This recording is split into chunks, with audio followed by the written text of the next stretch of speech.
আমরা গেছিলাম চেন্নাই।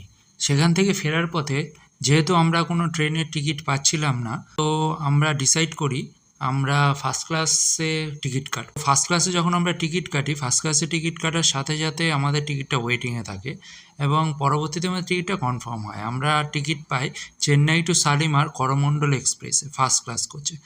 আমাদের কোচটা দারুণ ছিল। ফার্স্টে আমরা ভেবেছিলাম হয়তো 4 জনের সিট থাকবে, কিন্তু আমরা দেখতে পাই আমাদের একটা কেবিন দেওয়া হয়। কেবিনের নাম্বার হলো E1314। তো আমরা রীতিমতো সেই কেবিনে ঢুকি এবং ঢোকার পরে দেখা যায় আমাদের কেবিনে শুধু আমরা দুজনই, দুটোই সিট আছে, আমরা দুজনেই থাকবো, আর কেউ কোনো এক্সট্রা নেই, কোনো ঝুট ঝামেলা নেই। তো আমরা তারপরে মজা করতে করতে, আমি একটা বক্স নিয়ে গেছিলাম, বক্সে গান ফান চালাতে চালাতে মজা করতে করতে আমরা দুজনে মিলে জার্নি করি এবং কেবিনটা ভালোই ছিল, দারুণ ছিল। কেবিনের মধ্যে ওপরে ওঠার জন্য পাশে সিঁড়ি ছিল, তারপরে চার্জার পয়েন্ট ফয়েন্ট সব কিছুই ছিল, কাঁথা কম্বল দেওয়া ছিল। কিন্তু একটা প্রবলেম, ট্রেনের ফার্স্ট ক্লাস কোচের খাবার তোমাকে কিনে খেতে হবে।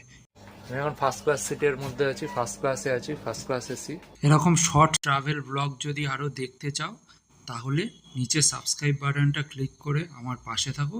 তোমাদের সাথে বিভিন্ন রকম ঘুরতে যাওয়ার ভিডিও শর্টসের মাধ্যমে সবার আগে আমি তোমাদের সাথে শেয়ার করব। চলো বাই, দেখা হবে পরবর্তী কোনো শর্ট ভিডিওতে।